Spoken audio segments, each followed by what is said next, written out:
মহান আল্লাহ তাআলা আমাদের জন্য পৃথিবীতে কত নিয়ামত সৃষ্টি করেছেন। এমন কোন প্রাণী নাই, এমন কোন বস্তু নাই, এমন কোন জিনিস নাই যেটা আল্লাহ বানায় নাই। এখানে একজন পাওয়া যাবে না দাঁড়াইয়া বলতে পারবে এই বস্তুটা আমি তৈরি করেছি, আমি বানিয়েছি। যদি আপনি বলেন আপনি এই মিম্বরটা বানিয়েছেন, আমি বলবো এই মিম্বর আপনি বানিয়েছেন কি দিয়ে? আপনি বলবেন কাঠ দিয়ে, তক্তা দিয়ে। আমি আপনাকে জিজ্ঞাসা করব কাঠ তক্তা এসেছে কোত্থেকে? আপনি আমাকে উত্তর দেবেন গাছ থেকে। আমি আপনাকে প্রশ্ন করব এই গাছ কে বানালো, গাছ কে তৈরি করলো? আপনি উত্তর দেবেন এই গাছটা সৃষ্টি করেছে মহান আল্লাহ।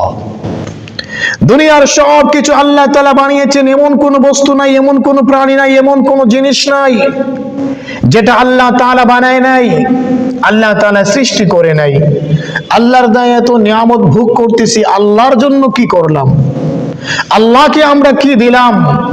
এমন একটা প্রশ্ন নিজেকে করেন, এমন একটা অনুভূতি নিজের ভিতরে তৈরি করেন, দেখবেন মহান আল্লাহ তাআলাকে পাওয়াটা আমাদের জন্য সহজ হয়ে যাবে।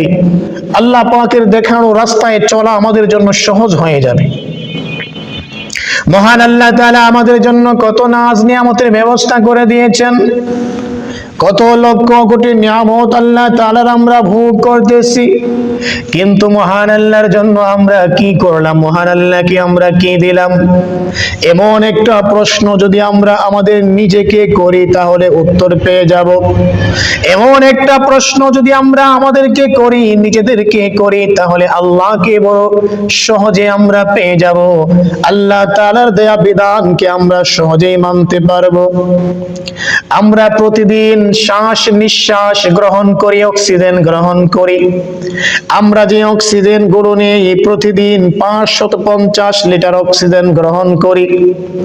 যদি আমরা পানির মূল্য দিয়ে অক্সিজেনকে কেনার প্রয়োজন হতো, মনে করেন 1 লিটার অক্সিজেনের দাম 30 টাকা, কারণ 1 লিটার পানির দামও 30 টাকা। যদি পানির মূল্য দিয়ে অক্সিজেন কেনার প্রয়োজন হতো, তাহলে আমরা দৈনিক 550 লিটার অক্সিজেন গ্রহণ করি। বিল আসতো 16,500 টাকা। প্রতিদিন পানির মূল্যে, পানির দরে অক্সিজেন কিনলে 16,500 টাকা বিল আসতো। প্রতি মাসে বিল আসতো 4,95,000 টাকা। আল্লাহ তাআলার দেয়া অক্সিজেন আমরা গ্রহণ করি।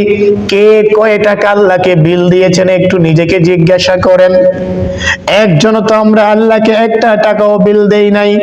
আল্লাহ তাআলার এত নিয়ামত আমরা ভোগ করতেছি, আল্লাহকে কি দিলাম? মহান আল্লাহর জন্য আমরা কি দিতে পেরেছি? মহান আল্লাহর জন্য আমরা কি করতে পেরেছি?